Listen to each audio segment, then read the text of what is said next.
안녕하세요. 저는 올해로 60을 넘긴 김영희라고 합니다. 전통시장에서 반찬 가게를 25년째 운영하고 있는 평범한 아줌마예요. 남편을 일찍 여의고 아들 하나 키우며 악착같이 살아왔는데 어이없는 일을 당할 줄은 상상도 못했죠. 옛말에 열 길 물속은 알아도 한 길 사람 속은 모른다고 했잖아요. 그 말이 이렇게 뼈저리게 와닿을 줄은 정말 몰랐습니다. 사람을 겉모습만 보고 판단하면 안 된다는 걸 저는 아들 결혼식 날 깨달았어요. 그날 제가 들은 이야기는 정말 충격적이었고 저는 결국 결혼식장을 뒤집어 버렸습니다. 제 이야기를 들어주시겠어요? 우리 아들 준혁이는 올해 32살이에요. 중소기업에서 과장으로 일하고 있고 어릴 때부터 공부 잘하고 착해서 저한테는 세상 둘도 없는 자랑이었습니다. 근데 이 녀석이 연애를 한 번도 안 했어요. 제가 얼마나 속이 탔는지 몰라요. 주변에 소개팅 시켜준다고 해도 괜찮다고 하고 회사 일만 하더라고요. 시장 아줌마들이 저한테 물을 때마다 얼마나 민망했는지 몰라요. 아이 순자야, 네 아들 아직도 총각이야? 아이 얼굴도 멀끔하게 잘생겼는데 왜 여자가 없어? 아이, 몰라, 나도 답답해. 아이 중매도 싫다고 난리야. 아이고 그래도 곧 좋은 사람 만나겠지 뭐. 그러던 어느 날이었어요. 아들이 저녁 먹으러 집에 왔는데 표정이 달라 보였습니다. 뭔가 볼이 발그스름하고 눈이 반짝반짝했어요. 밥 먹는 내내 싱글벙글하길래 제가 먼저 물었습니다. 너 오늘 회사에서 좋은 일 있었어? 승진이니? 아니, 승진은 아니고. 그럼 뭔데? 뭐 복권 당첨됐어? 아들이 숟가락을 내려놓더니 저를 똑바로 쳐다봤어요. 엄마, 나 할 말 있어. 진지해 보이는 모습에 덜컥 겁부터 났죠. 아이, 뭔데? 무슨 일 있어? 아니, 그게 엄마, 나 여자친구 생겼어. 저는 젓가락을 놓칠 뻔했어요. 32해 동안 연애 한 번 안 하던 아들이 여자친구가 생겼다니 그게 믿어지겠어요? 뭐? 여자친구? 진짜? 응, 진짜야. 아, 이거 내가 귀가 잘못 들은 줄 알았네. 누구야? 어디서 만났어? 아들이 수줍게 웃으면서 말했어요. 소개팅으로 만났어. 이름은 미연이야, 한미연. 진짜 좋은 사람이야, 엄마. 그래? 아니, 뭐 하는 사람인데? 금융회사에서 일해. 투자 전문가래. 자산관리 쪽이라고 하더라. 금융회사 투자 전문가라니 저는 속으로 얼마나 기뻤는지 몰라요. 똑똑하고 능력 있는 여자가 우리 아들 만나준다니 그게 어디예요? 아이고 좋겠다. 똑똑하네. 예뻐? 응, 예뻐. 진짜 예뻐. 성격은 착해? 착해. 어른 공경할 줄 알고 예의도 바르고 엄마 마음에 들 거야. 저는 벌써부터 며느리 얼굴이 궁금했어요. 그래? 언제 엄마한테 보여줄 거야? 아, 빨리 데려와. 조만간 데려올게. 아들이 밥을 먹다가 말을 멈췄어요. 근데 엄마, 왜, 뭔데? 미연이가 빨리 결혼하고 싶대. 뭔가 사정이 있나 봐. 저는 그 말에 살짝 걸렸어요. 사정? 무슨 사정? 잘 모르겠어. 그냥 빨리 안정된 생활하고 싶다고 하더라고. 만난 지 6개월밖에 안 됐는데 결혼 얘기라니 좀 빠르다 싶었지만 뭐 요즘 젊은 사람들은 그런가 보다 했어요. 아들이 좋아하는 모습에 그냥 넘어갔습니다. 그날 밤 저는 남편 영정 앞에 앉았어요. 여보, 들었어요? 우리 아들 드디어 장가 간대요. 여자친구가 생겼어요. 금융회사에서 일하는 똑똑한 애래요. 당신이 살아있었으면 얼마나 좋았을까? 같이 기뻐했을 텐데. 남편은 아들이 중학교 때 교통사고로 세상을 떠났어요. 그때 받은 보험금과 합의금으로 1억 5천만 원 정도 남았고 그걸 아들 위해 한 푼도 안 쓰고 모아뒀습니다. 거기에 반찬 가게 25년 하면서 모은 권리금 2억, 적금 5천까지 합치면 한 4억 정도 되더라고요. 전부 아들 결혼할 때 보태주려고 모은 돈이었어요. 드디어 그날이 오는구나 싶어서 가슴이 벅찼습니다. 일주일 후 아들이 여자친구를 데리고 반찬 가게로 왔어요. 그날 저는 아침부터 가게 청소를 하고 반찬들도 예쁘게 진열해뒀습니다. 며느리 될 사람이 오는데 가게가 지저분하면 안 되잖아요. 가게 문이 열리는데 아들 옆에 예쁜 여자가 서 있더라고요. 키도 적당하고 머리도 단정하게 묶었고 옷차림도 깔끔했습니다. 화장도 진하지 않고 자연스러웠어요. 첫인상이 정말 좋았습니다. 엄마, 여자친구야. 그 아이가 저한테 90도로 인사를 하더라고요. 허리를 깊이 숙여서 공손하게요. 안녕하세요, 어머니. 한미연이라고 합니다. 만나 뵙게 되어 정말 영광이에요. 준혁이 오빠한테 어머니 얘기 많이 들었어요. 목소리도 곱고 예의도 바르고 저는 첫눈에 마음에 들었어요. 아이고 예뻐라. 우리 준혁이가 이런 예쁜 아가씨를 만나다니. 이리 와 앉아. 감사합니다, 어머니. 미연이가 가게 안으로 들어와서 두리번거리더니 반찬들을 보면서 눈을 반짝였어요. 어머니, 반찬이 정말 맛있어 보여요. 색깔도 예쁘고 냄새도 너무 좋아요. 제가 맛 좀 봐도 될까요? 아이 그럼 얼마든지 먹어봐. 뭐 먹어볼래? 저 무말랭이 무침 너무 좋아하는데 이거 먹어봐도 돼요? 저는 얼른 젓가락을 건네줬어요. 미연이가 무말랭이 무침을 한 젓가락 집어서 먹더니 눈을 동그랗게 뜨는 거예요. 어머니 이거 진짜 맛있어요. 제가 먹어본 무말랭이 중에 제일 맛있어요. 손맛이 예술이시네요. 아이고 그래? 아이 고맙다. 입에 맞아서 다행이네. 어머니 저도 이런 손맛 배우고 싶어요. 나중에 가르쳐 주실 수 있어요? 아이 그럼 시집 오면 내가 다 가르쳐 줄게. 반찬 만드는 거 어렵지 않아. 그때 미연이가 제 손을 덥석 잡았어요. 눈에 눈물이 살짝 글썽이더라고요. 어머니 감사해요. 저 진짜 잘할게요. 어머니한테 효도 많이 할게요. 제가 친정엄마한테 못한 효도 어머니한테 다 할게요. 저는 감동받았습니다. 이렇게 예의 바르고 정 많은 며느리가 어디 있어요. 처음 만난 시어머니한테 이렇게 다정하게 굴다니. 그래. 우리 며느리가 착하네. 아이고 예쁘기도 하고. 아이 벌써부터 무슨 며느리야 엄마. 괜찮아 오빠. 우리 곧 결혼 허락 맡을 거잖아. 아이 그렇지. 그래 며느리가 맞지. 제가 맞장구를 치자 아들이 옆에서 흐뭇하게 웃고 있었어요. 저도 덩달아 기분이 좋았습니다. 아이 그나저나 준영이가 금융회사 다닌다고 하던데 무슨 일 하는 거니? 아 그쪽은 도통 모르니 원. 네 어머니 저 금융회사에서 투자 전문가로 일해요. 자산관리 쪽이에요. 고객분들 돈 불려드리는 일이요. 어이 그래? 아이 그런 일은 머리 좋아야 하는 거 아니야? 아니에요 어머니. 그냥 열심히 하면 되는 거예요. 며느리가 싱긋 웃으면서 말했어요. 어머니 나중에 어머니 자산도 제가 잘 불려드릴게요. 노후 대비 확실하게 하실 수 있도록 저한테 맡기시면 손해 안 보실 거예요. 그 말에 얼마나 듬직하던지요. 며느리가 시어머니 노후까지 걱정해 주다니. 이런 며느리면 준혁이 잘 살겠다 싶었습니다. 아이고 고맙다. 우리 며느리 진짜 듬직하네. 그때 며느리가 가게를 한번 둘러보더니 묻더라고요. 어머니 이 가게 권리금이 얼마예요? 시장 자리가 좋아 보이는데 목이 좋으시네요. 응? 한 2억 정도 될 거야. 왜? 아, 그냥 궁금해서요. 25년 동안 장사하셨으면 단골도 많으시겠다. 대단하세요. 아이 그래, 단골 많지. 덕분에 먹고 살아. 아버님 돌아가시고 유산 정리는 다 하셨어요?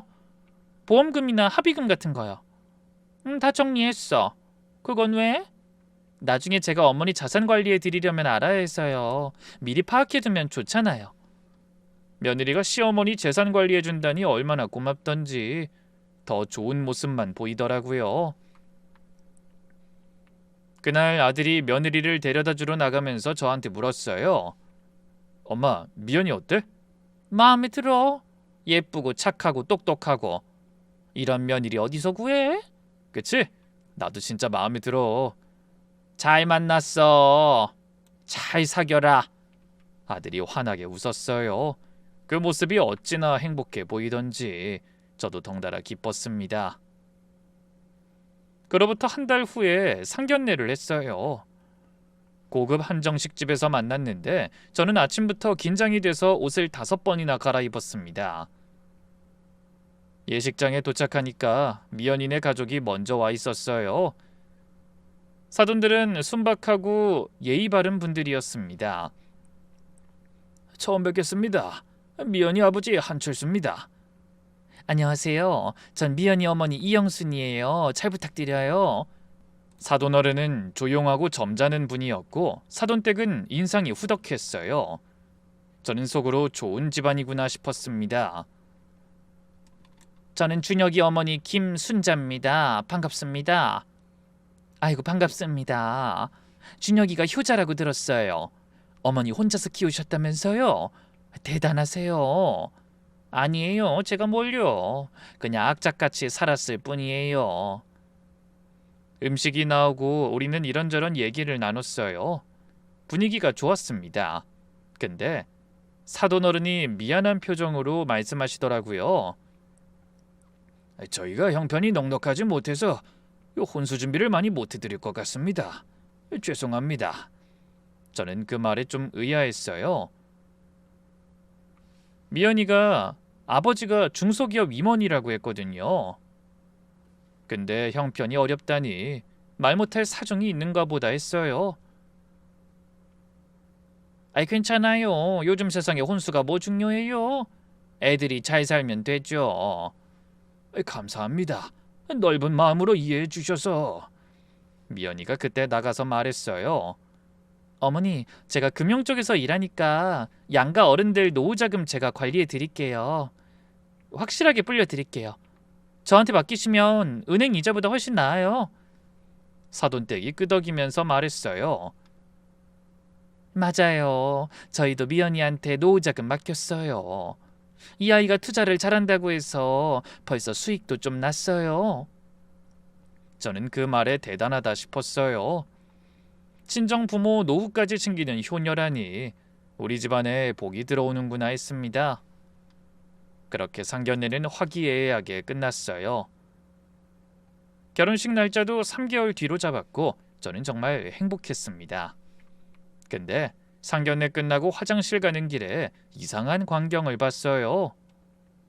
사돈댁이 피곤한 표정으로 며느리한테 뭐라고 하고 있었습니다. 미연아, 애 데리고 있느라 엄마가 너무 힘들어. 매일 밤에 깨고 밥도 안 먹으려 하고. 너도 좀 봐주면 안 되겠니? 엄마 걔 얘긴 여기서 하지 마. 사람들 있잖아. 걔? 그래 그렇지. 내가 너무 피곤해서 그래. 나중에 꼭 데려가. 응? 알았어. 그러니까 잘 좀 봐줘. 응? 전 그때 며느리가 개를 키우다가 친정에 맡겼다고 생각했어요. 지금 생각하면 그때 제대로 물어봤어야 했는데. 그렇게 결혼 준비를 서두르면서 이상한 일들이 하나둘 생기기 시작했어요. 며느리가 제 계좌 정보를 자꾸 물어보더군요. 어머니, 적금 어디서 하세요? 금리가 얼마예요? 응? 그냥 시중은행이야. 금리는 얼마 안 돼. 요즘 다 그렇잖아? 아이고 어머니, 그건 너무 낮아요. 제가 더 좋은 상품으로 갈아타게 해드릴게요. 수익률 10% 나는 상품 있어요. 저는 깜짝 놀랐습니다. 10%? 아이 그게 가능해? 그럼요. 제 전문이잖아요. 계좌번호 좀 알려주세요. 제가 알아서 해드릴게요. 아유, 근데 아직은 괜찮아. 나중에 알려줄게. 아직 결혼도 안 했는데 이런 거래를 하는 게 맞나 싶었죠. 그래서 거절의 말을 꺼냈습니다. 어머니 왜요? 저 못 믿으세요? 며느리가 살짝 삐친 표정을 지었어요. 아니 그런 게 아니라 나중에 결혼하고 나서 해주면 안 될까? 알았어요. 어머니 마음대로 하세요. 말투가 좀 차갑다 싶었지만 그냥 넘어갔어요. 그런데 그 일이 있고 며칠 뒤 아들한테서 충격적인 얘기를 들었어요. 엄마, 나 적금 해지했어. 뭐? 아니 왜? 그거 5천만 원이나 되는 거잖아. 왜 해지해? 미연이가 투자해준다고 해서 전문가니까 맡기면 더 불릴 수 있대. 저는 속이 철렁했어요. 아이 아무리 그래도 그렇지. 결혼도 안 했는데 돈부터 주는 게 어딨니? 엄마, 미연이가 그런 쪽으로는 진짜 감각이 좋아. 그래서 나도 맡긴 거고. 그래도 그렇지 5천만 원이 적은 돈이야? 2천만 먼저 맡긴 거야. 나머지 3천은 결혼하고 맡기기로 했어. 그래도 2천도 큰 돈인데. 내가 미연이를 못 믿는 건 아니지만 그래도 남 일대랑 가족 일대랑은 다른 거야. 적어도 결혼은 하고 맡기던지 해야지. 저는 불안했지만 아들이 의지가 확고해 더 이상 말을 못했습니다. 그런데 불안한 마음이 계속 드는 거예요. 애는 참하고 하는 말도 다 좋은데 이상하게 말을 자주 바꾸는 느낌이었거든요.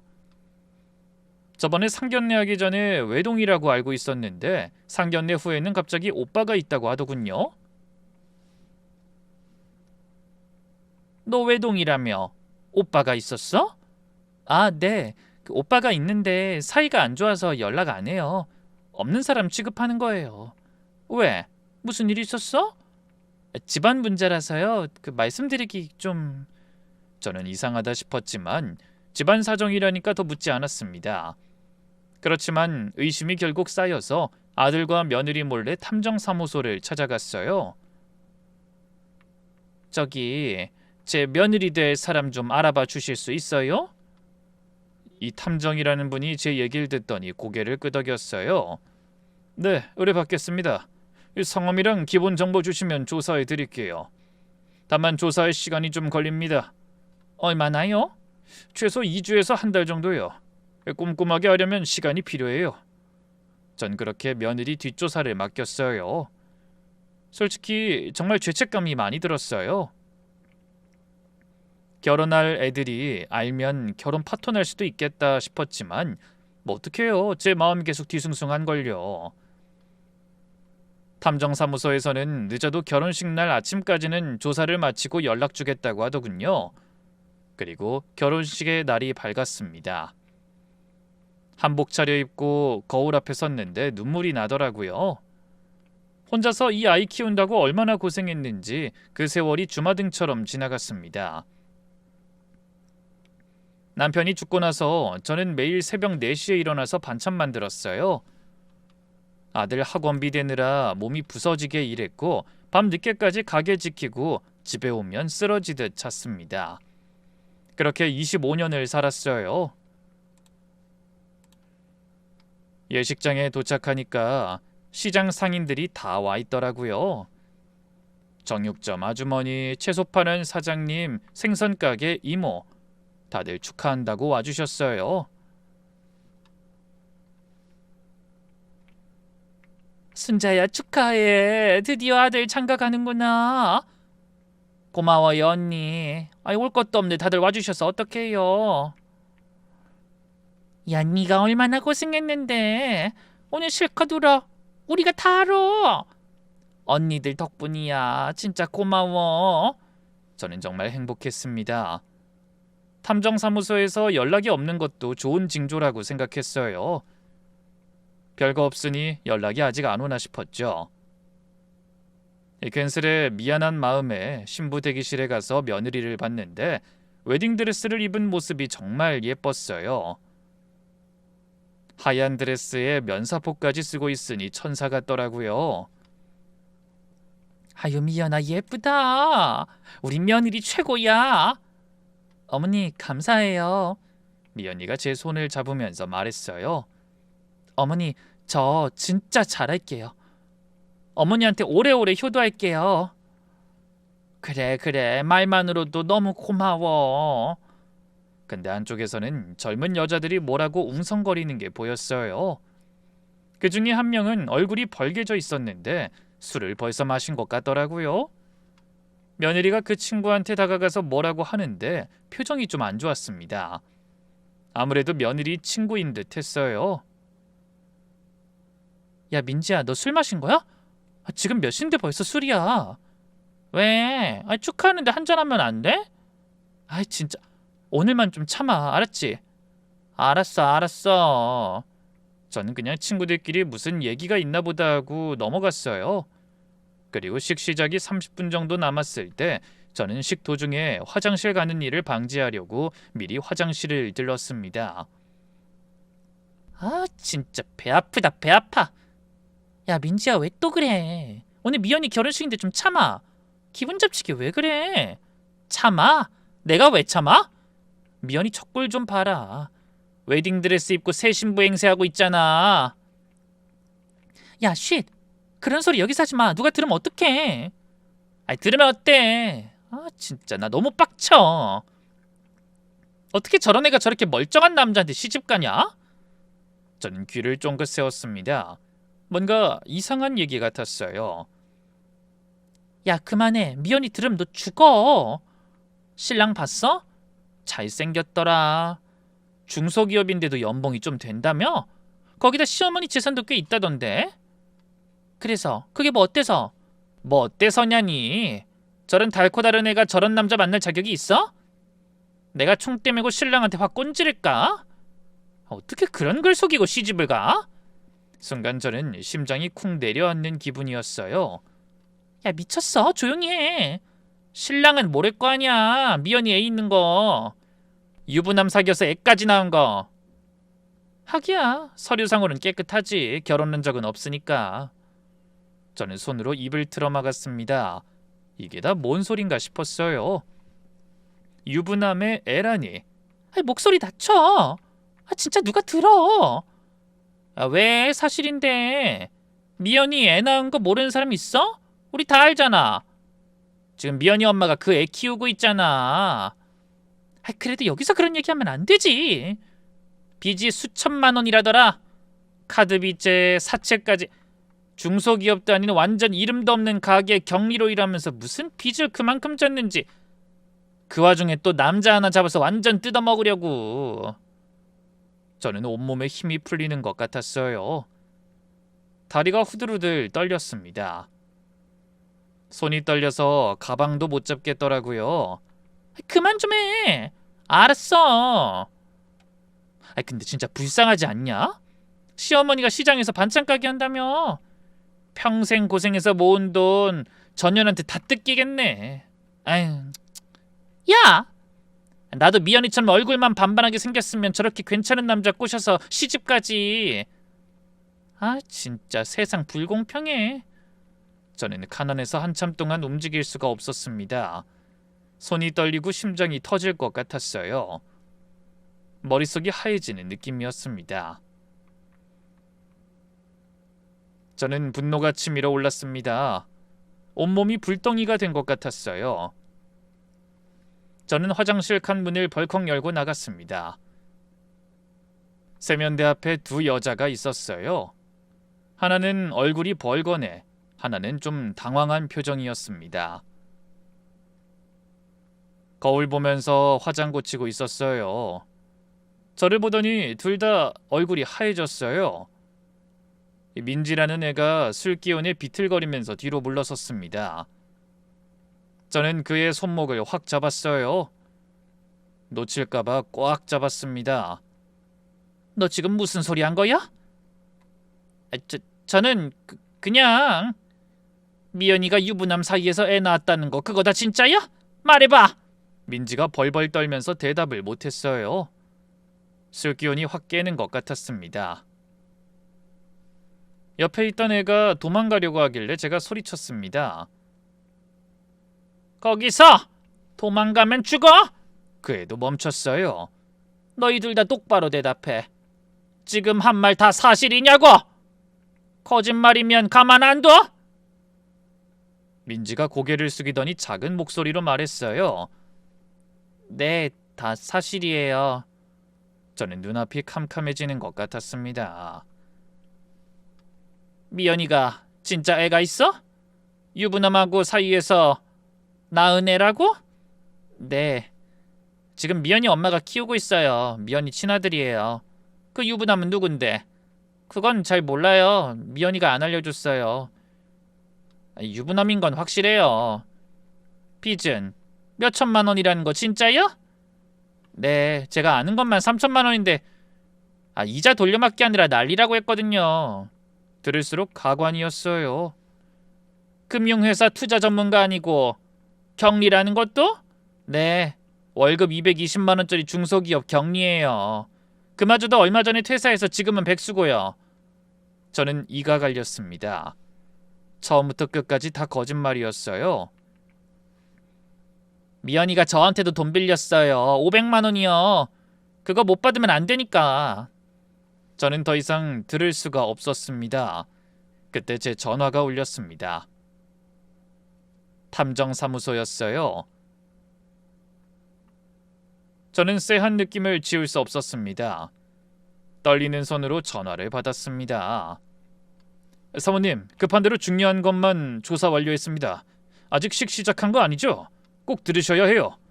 네, 말씀해 주세요. 저는 속으로 왔구나 싶었어요. 드디어 진실이 밝혀지는구나. 조사해보니 한미연 씨한테 아이가 하나 있습니다.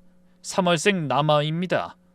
현재 부모는 할머니, 할아버지 앞으로 되어 있는데 실제 출산은 한미연 씨가 있더군요. 탐정이 말을 이었어요. 그리고 아이 아버지 말입니다.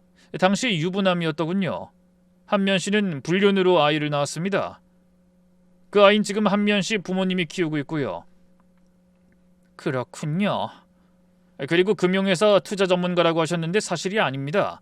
아주 작은 사업체의 경리였습니다. 근데 6개월 전에 퇴사 후 현재 무직 상태더군요. 역시 며느리 친구들의 말이 사실로 확정되는 순간이었습니다. 저는 분노로 몸이 덜덜 떨리는 걸 느꼈습니다. 이 모든 게 사기였다니 믿을 수가 없었죠. 저는 예식장으로 뛰어갔어요.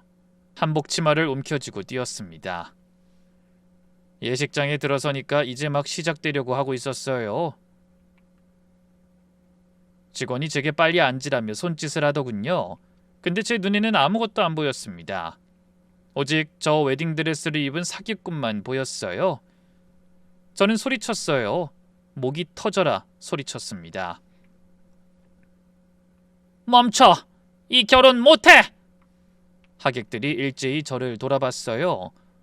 웅성웅성 소리가 들렸습니다.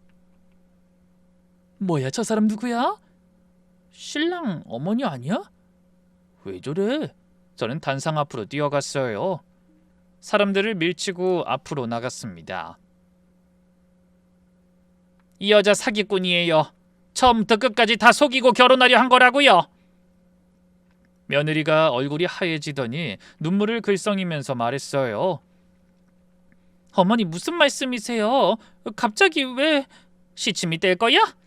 네가 유부남하고 사귀면서 애 낳은 거 언제까지 속일 생각이었니?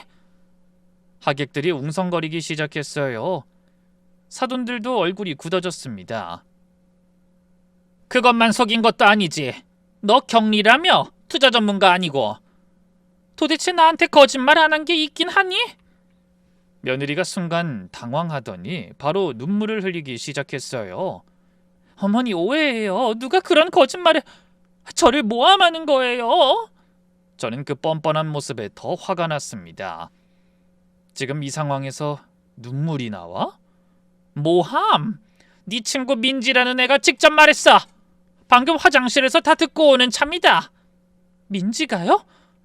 그건 민지가 저 질투해서 그런 거예요, 어머니. 걔 말은 믿지 마세요. 저를 믿으셔야죠. 제가 어머니 며느리 될 사람인데. 그 순간 저는 손이 나갔어요. 며느리의 뺨을 세게 때렸습니다. 찰싹! 소리가 예식장에 울려 퍼졌어요. 이번엔 그 친구가 거짓말했다고 둘러댈 셈이냐?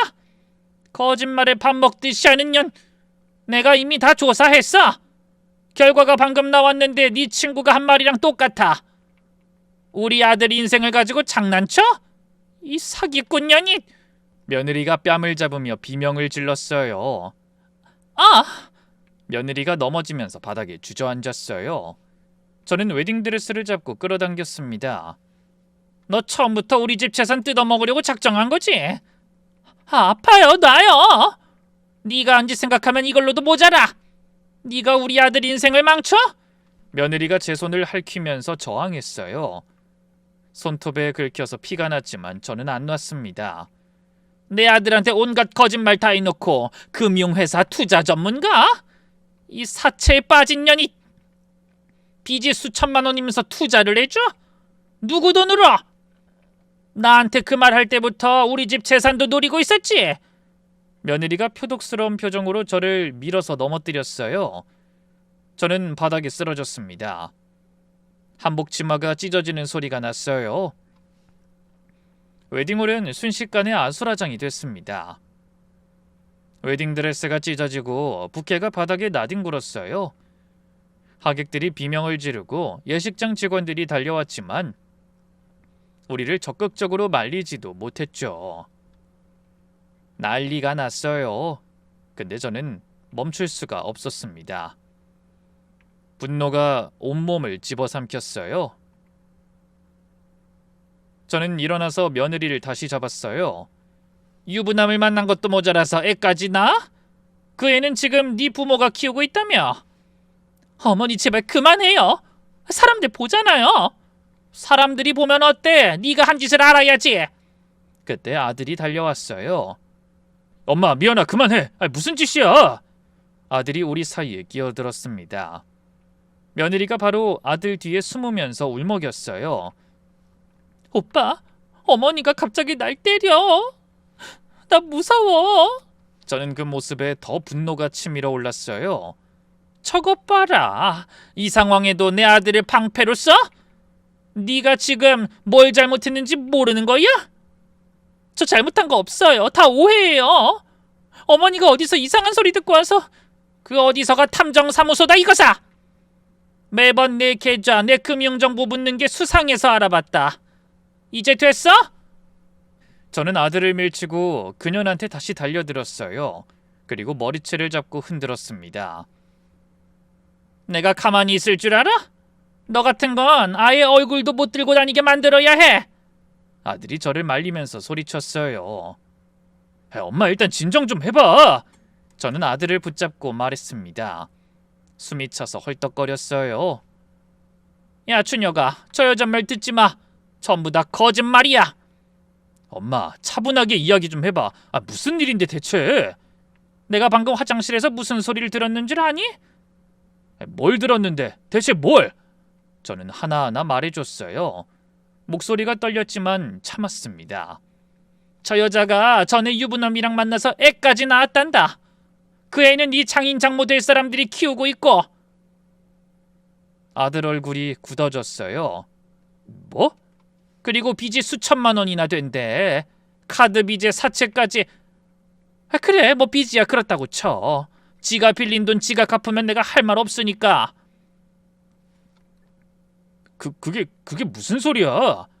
그런데 직업마저 속이는 게 맞는 거냐? 하! 금융회사 투자 전문가. 작은 사업체 경리란다.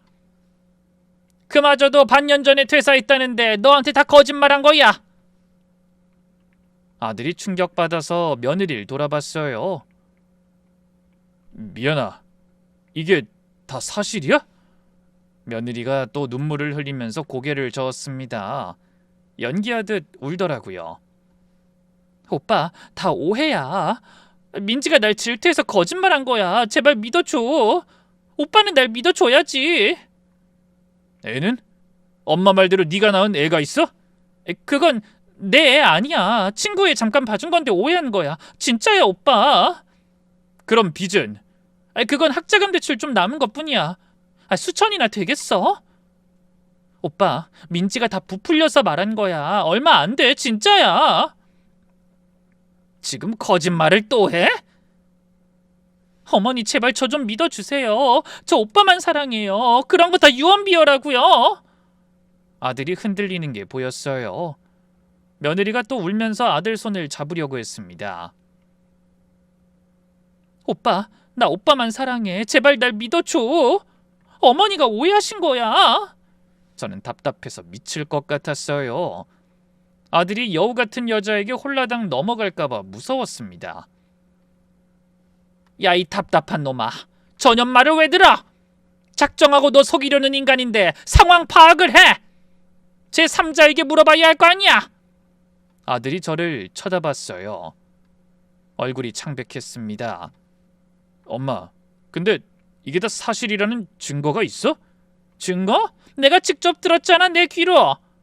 그건 민지라는 애 말이잖아. 미연이 말처럼 질투해서 거짓말한 걸 수도 있잖아. 저는 어이가 없었어요. 아직도 전현 편을 들다니. 야, 박준혁, 내가 왜 거짓말을 해? 네 결혼식 날 내가 왜 이 난리를 쳐? 증거가 있으니까 이러는 거잖아. 아들이 아무 말도 못했어요. 며느리가 그 틈을 타서 또 울먹였습니다. 오빠, 나 어지러. 토할 것 같아. 며느리가 그렇게 말하자 아들은 저를 보지도 않고 며느리를 데리고 나가버리더군요. 저는 더 이상 참을 수가 없었어요. 아들을 붙잡았지만 아들은 저를 뿌리치고 며느리를 데리고 나가버렸습니다. 결국 결혼식은 완전히 파토가 났습니다. 하객들이 웅성대면서 하나둘 돌아갔어요. 어떤 사람들은 사진 찍고 어떤 사람들은 수근거렸습니다. 사돈들은 얼굴이 하얘져서 구석에 서 있었어요. 사돈댁은 울고 있었고 사돈어른은 어쩔 줄 몰라 했습니다. 저와 눈이 마주치자 도망가기 바쁘더군요. 저는 그날 밤 한숨도 못 잤어요. 내가 잘한 건가? 아들 인생을 망친 건가? 온갖 생각이 다 들었습니다. 근데 저는 확신했어요. 제가 들은 건 진실이었고 저 여자는 사기꾼이라고. 결혼식이 파토난 지 일주일 후였어요. 그동안 아들한테서 연락도 못 받았습니다. 아들이 나한테 서운해하는 거 아닌가 싶어서 마음이 아팠다가도 화가 나고 서운해졌어요. 전화에도 안 받고 문자에도 답이 없었거든요. 누가 봐도 그 여자에게 홀라당 넘어간 모양이었어요. 근데 그날 저녁 현관 초인종이 울렸습니다. 문을 열었더니 아들이 며느리를 데리고 서 있더라고요. 저는 속에서 열불이 나서 문을 닫으려고 했어요. 야, 너 이럴래? 그 여자를 왜 또 데려왔어? 이 엄마 화병으로 드러눕는 거 보고 싶어서 그래? 엄마 잠깐만. 미연이가 할 말 있대. 들어보기만 해. 들을 말 없으니까 당장 나가. 엄마 제발. 나도 진실을 알고 싶어. 미연이 말도 들어보자. 아들이 사정하듯 말하길래 저는 마지못해 들여보냈습니다. 근데 속으로는 이가 갈렸어요. 며느리가 거실로 들어오더니 바닥에 무릎을 꿇었어요. 눈물을 뚝뚝 흘리면서요.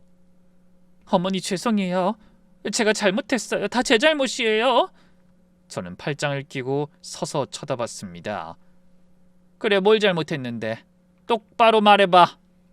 사실 빚이 좀 있는 건 맞아요. 좀? 얼마? 5천만 원 정도요. 근데 이것도 거의 다 갚았어요. 진짜예요. 저는 코웃음이 나왔습니다. 5천? 진짜 그 정도가 맞아? 네, 진짜 5천이에요. 어머니 믿어주세요. 솔직히 말해서 제가 아는 것 중에 가장 별거 아닌 게 빚이었어요. 돈이야 뭐 벌어서 갚으면 그만이고 안 되면 사돈에게 갚으라고 말하면 되니까요. 그건 그렇다 치고 그럼 애는? 유부남 사이에서 낳았다는 그 애는 뭐니? 며느리가 잠깐 말을 멈췄어요. 눈알을 굴리더니 또 눈물을 흘리면서 말했습니다. 그건 친구애 잠깐 맡아서 키운 건데 오해한 거예요. 제 애 아니에요. 진짜예요, 어머니. 그래? 그럼 네 엄마가 돌보고 있는 애는 누구냐?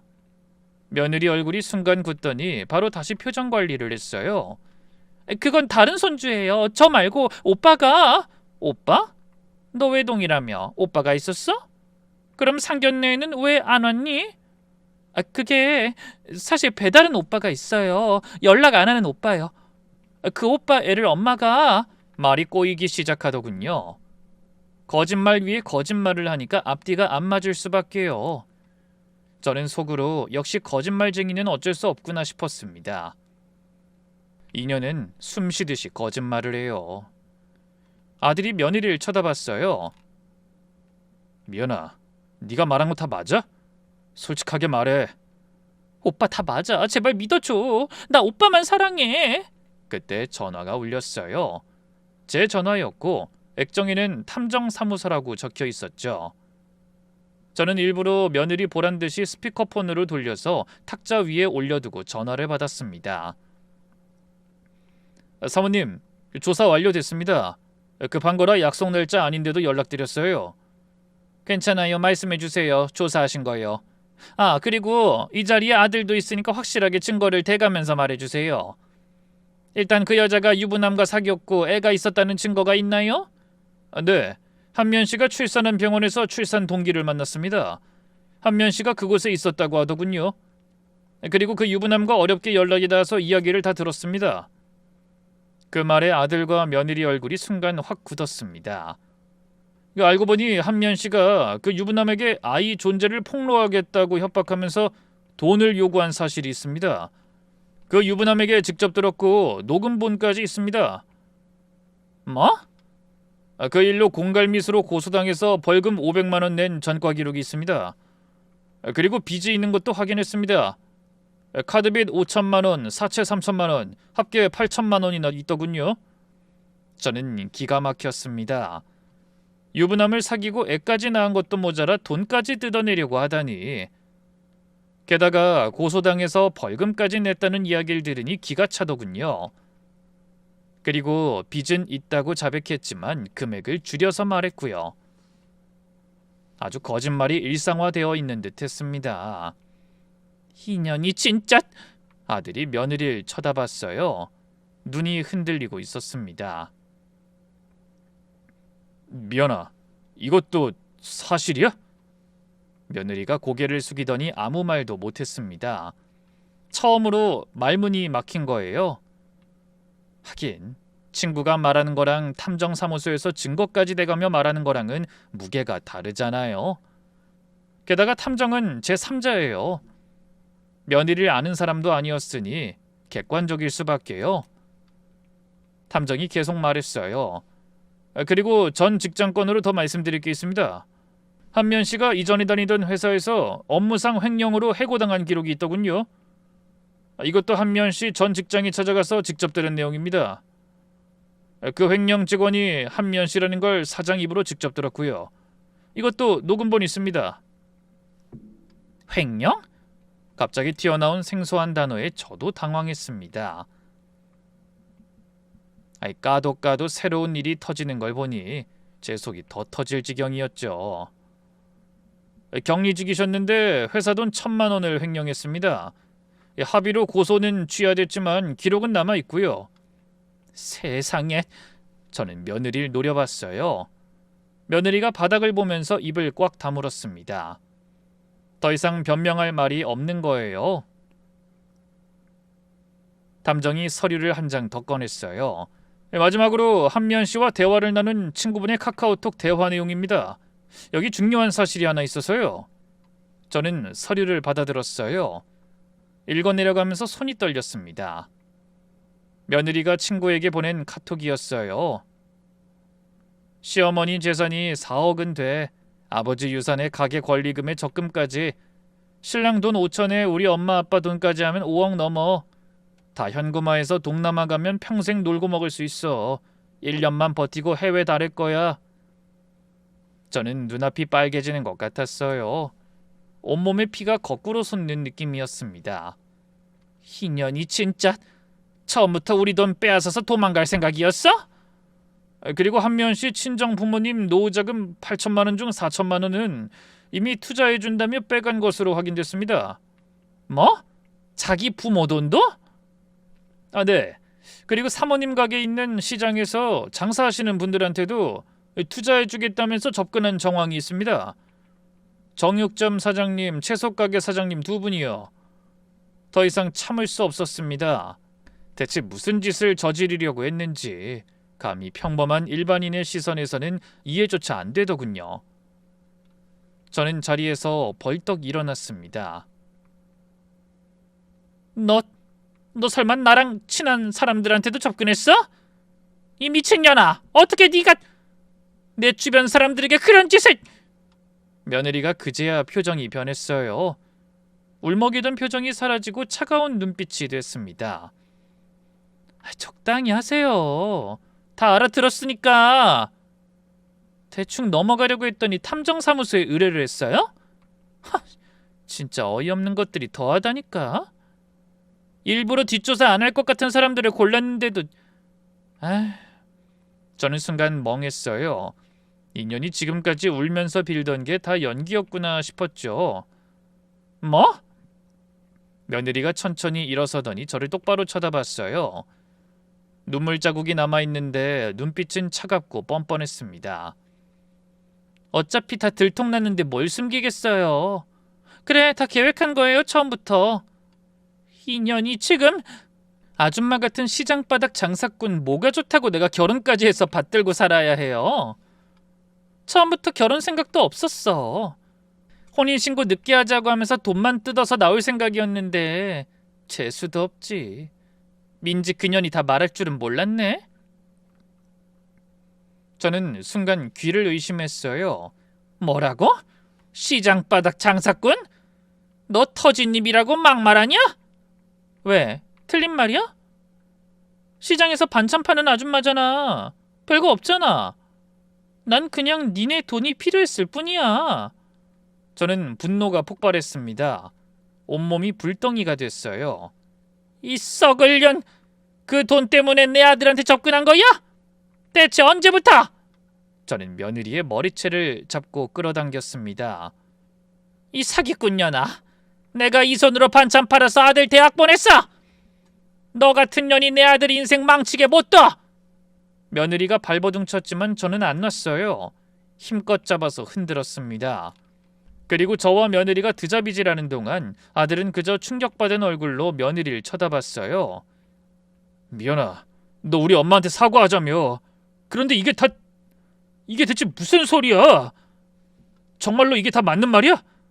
너 나랑 우리 엄마 재산 노리고 접근한 거였어? 며느리가 비웃듯이 웃었어요. 네가 얼마나 만만해 보였는지 이제 알겠지? 연애 한번 못 해본 찐따가 나한테 푹 빠져서 돈 좀 달라면 죄다 줘놓고 적금 2천만 원 준 거 그거 내가 다 썼어. 이미 내 수중에 없으니까 달라고 해봐야 못 줘. 아들 얼굴이 하얘졌어요. 손이 덜덜 떨리는 게 보였습니다. 미연아, 내가 널 얼마나 사랑했는데 어떻게 그럴 수가 있어? 사랑? 웃기지 마. 난 네 돈이 필요했을 뿐이야. 너 아니어도 바보는 많아. 어차피 결혼한 것도 아닌데 이대로 헤어지면 그만이야. 아들이 갑자기 소리쳤어요. 태어나서 처음 듣는 아들의 분노였습니다. 헤어지면 그만? 누가 네 생각대로 해준대? 난 너한테 당한 거 다 돌려줄 거야. 너도 당해봐야 알겠지? 너 같은 허접이 무슨... 난 어차피 너희 집안 망하게 해줄 생각이었어. 미연이가 악을 쓰면서 가버렸습니다. 전 그날 밤 경찰에 신고했어요. 사기미수로요.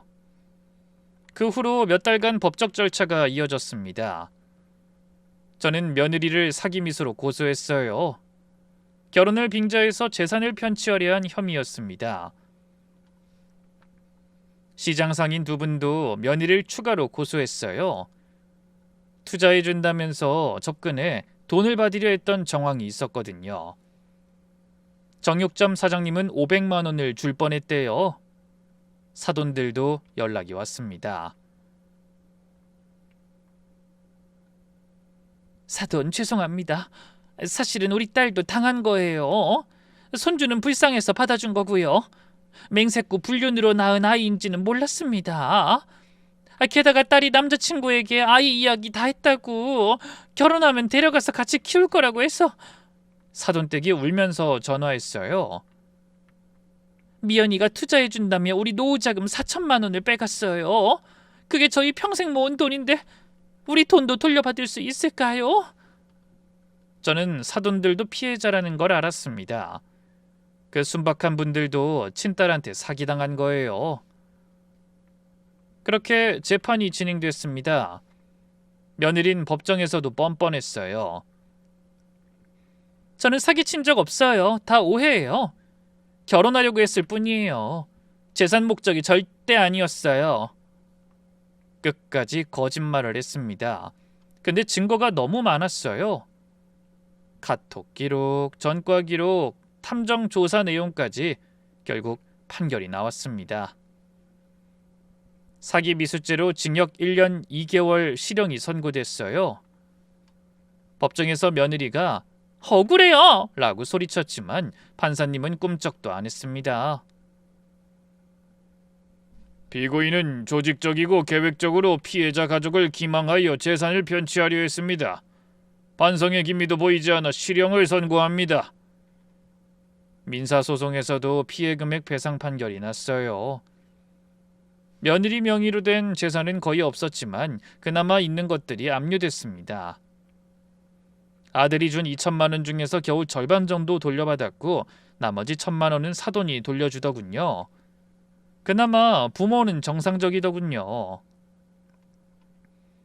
결혼식은 파토났지만 혼인신고는 안 해서 이혼이나 혼인 무효 소송을 할 필요는 없었어요. 그나마 다행이었죠. 시간과 정신력을 아낄 수 있게 됐으니까요. 사돈들이 그 돈을 줄 때 직접 찾아와서 사죄했습니다. 사돈, 정말 죄송합니다. 저희도 딸한테 속았어요. 됐어요. 당신들도 피해자인데 뭘 사과해요. 일어나세요.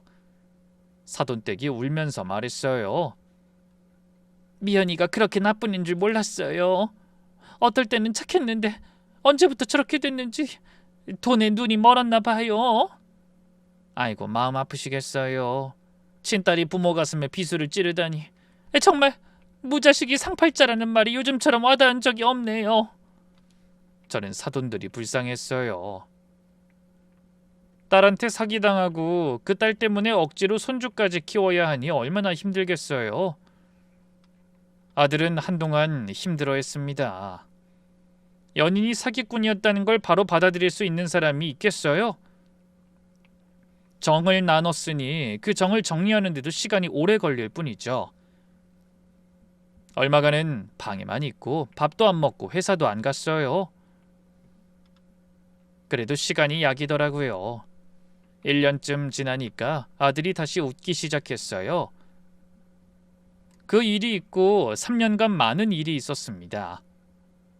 아들은 회사에서 승진해서 차장이 됐고 새로운 여자친구도 생겼습니다. 같은 회사 동료인데 입안에 혀처럼 굴며 알랑거리는 애는 아니었지만 마음이 진실된 아이였어요. 아들이 이번엔 제대로 사람을 봤더군요. 말이 많진 않았지만 언뜻 보여주는 대화 내용이나 행동은 가볍지 않고 언제나 묵직한 모습이었습니다. 그렇게 아들은 새로운 아내를 맞이했고 며느리 뱃속에는 제 손주까지 떡하니 들어앉았죠. 그런데 얼마 전이었어요. 제가 시장에서 장을 보고 있었거든요. 장바구니에 채소랑 고기를 담고 있는데 저쪽에서 누가 다가오더군요. 미연이었습니다. 예전과 다름없이 잘 꾸미고 어른들이 좋아할 애들처럼 하고 다니더군요. 미연이가 절 보더니 잔뜩 죄송한 표정으로 제게 다가왔습니다. 어머니, 잘 지내셨어요? 저는 한 발 물러섰습니다. 나는 네 어머니가 아니다. 그렇게 부르지 말고 아줌마라고 불러. 너 마지막엔 그렇게 불렀지 않니? 미연이가 두 손을 모으고 죄송한 표정으로 제게 말하더군요. 어머니, 아직도 많이 화나셨어요? 준혁이 오빠는 잘 살고 있죠? 연락이 안 되던데. 한 번만 만나게 해주시면 안 될까요? 꼭 사과를 하고 용서받고 싶은데 연락이 안 돼서요. 만나서 뭐하게? 뭐 또 사기치게? 아니에요. 저 진짜 반성했어요. 감옥에서 많이 생각했어요. 제가 잘못했다는 걸요. 미연이가 눈물을 흘렸어요. 저 지금 갈 데가 없어요. 부모님도 연 끊었고 친구들도 다 떠났어요. 애도 못 만나게 하고 저 혼자예요. 그래서 한 번만 용서해 주세요. 다시 시작하고 싶어요. 준혁이 오빠한테 진짜 잘할게요. 미연이가 제 발을 붙잡았어요. 어머니 제발요. 저 이러다 죽어요. 어머니밖에 없어요. 근데 그때 미연이 눈빛이 스쳤습니다. 잠깐이었어요. 아주 잠깐 울면서 애원하다가 제 표정을 살피는 눈빛. 내가 흔들리나 확인하는 그 눈빛을 본 순간 저는 소름이 돋았습니다. 연기하는 게 확실했습니다. 저는 차갑게 말했어요. 너 그 연기 집어치워. 다 보인다 네 시커먼 속내. 미연이 표정이 순간 굳었어요. 무슨 말씀이세요? 울면서 애원하다가 내 표정 살피는 거 내 눈에 다 보여. 너 지금도 나 속이려고 하는 거지? 아니에요 어머니. 저 진짜 재벌은 난 못 준다고. 넌 숨쉬듯이 거짓말하는 년이야. 지금도 마찬가지고. 어머니, 그리고 너 늦어도 한참 늦었어. 그게 무슨... 내 아들은 지금 너 없이 너무 잘 살거든. 좋은 사람 만나서 결혼하고 아기도 생겼어. 네가 망치려던 그 인생 너 없이 훨씬 행복해졌으니까 괜히 분탕질하지 말고 조용히 네 갈 길 가. 만약 또 한번 우리 집안 박살내려고 하면 너부터 박살날 줄 알라고. 미연이가 갑자기 표정이 변했어요. 울던 얼굴이 차가워지더니 비웃듯이 웃었습니다. 아, 역시 안 통하네. 3년쯤 지나면 이제 감정이 많이 사라졌을 거라고 생각했는데 그것도 아니네. 저는 순간 멍했어요. 방금까지 울고 애원하던 년이 갑자기 태도가 바뀐 거예요. 뭐? 늙은 년이 고집은 더 세졌네. 그래, 나 연기한 거야. 그놈만 내 손에 들어오면 쉬운 일이니까. 저는 소름이 끼쳤습니다. 방금까지 눈물 흘리면서 무릎 꿇던 게 전부 연기였어요. 동정심 자극해서 뭐라도 뜯어내려고 한 거였습니다. 너 아직도 정신을 못 차렸구나. 정신? 내가 왜 정신을 차려? 너희 때문에 인생 망한 건데 니들이나 고소 안 했으면 나 감옥 안 갔어. 뭐? 네가 사기쳐놓고 우리 탓이야? 그래, 너희 탓이야. 그냥 결혼시켜줬으면 다들 행복했어. 내가 돈 좀 쓰면 어때? 어차피 오늘 내일 하는 늙은이 무덤까지 그 돈 다 가져갈 거야? 저는 더 이상 그 여자의 무례를 참을 수가 없었어요. 야, 잘 들어? 뭘? 넌 평생 그렇게 살아. 남 탓하고 거짓말하고 사기치면서. 근데 그게 언제까지 갈 것 같아? 네가 우리 가족을 다시 한 번 더 건드리면 이번엔 3년이 아니라 10년 동안 감옥에서 썩게 해줄 거야. 제 말에 미연이는 아무 말도 안 하고 입술만 물어뜯더군요. 저는 분노를 참지 못하고 한마디 더 했어요. 지금 네 꼴 봐라. 겉만 멀쩡할 뿐 가족한테 버림받고 곁에 아무도 없이 혼자잖아. 그뿐이야? 길거리 돌아다니면서 돈 있고 어리숙한 남자 몰색하며 불쌍하게 살고 있지. 그게 다 네가 뿌린 씨앗이야. 네가 남한테 한 짓이 전부 너한테 돌아온 거야. 닥쳐! 내가 봤을 때 넌 평생 변할 일 없어. 그러니까 두 번 다시 나랑 내 아들 앞에 나타나지 마. 나타나는 순간 세상에 태어난 거 후회하게 만들어줄 테니까. 저는 돌아서서 걸어갔습니다. 걸음을 멈추지 않았습니다. 그년이 아무리 악을 써도 이제 저한텐 아무 영향도 없었어요. 나중에 시장 아줌마한테 들었어요. 순자야, 아까 그 여자 경찰이 데려갔어. 멀쩡한 얼굴로 돌아다니는가 했더니 도둑질까지 하더라. 많이 궁한가 봐. 그래요? 그 여자가 너네 며느리 될 뻔한 여자 맞지? 답 대신 무언으로 답을 했더니 그러더군요. 천만다행이야. 참말로 다행이야. 네가 내 아들 살린 거야. 저는 씁쓸했지만 안도했습니다. 그년이 우리 집안에 들어왔으면 어떻게 됐을까 생각하면 아찔해요. 집에 돌아와서 미연이가 널 찾고 있었고 여전히 쉽게 생각하고 있다는 걸 아들한테 말해줬습니다. 하는 걸로 봐서는 곧 찾아올 것 같은데 혹시라도 만나면 무조건 신고하라고요. 아들은 그 여자 이야기를 듣고는 소름이 돋는지 고개를 절레절레 흔들더군요. 다행스럽게도 그 여자가 아들 앞에 나타났다는 이야기는 아직까지 듣지 않았어요. 제 경고가 잘 먹힌 것 같아 다행입니다. 뿌린 대로 거둔다는 말이 있잖아요. 끝까지 반성하지 않고 남 탓만 하는 사람은 절대 행복해질 수 없어요. 이런 말이 있어요. 모든 사람을 잠깐 속일 수는 있고 일부 사람을 오래 속일 수도 있지만 모든 사람을 영원히 속일 수는 없다고요. 처음엔 다 속았지만 결국 진실은 밝혀졌고 그 대가를 치렀습니다. 그리고 기억하세요. 거짓은 절대 진실을 이길 수 없습니다. 감사합니다.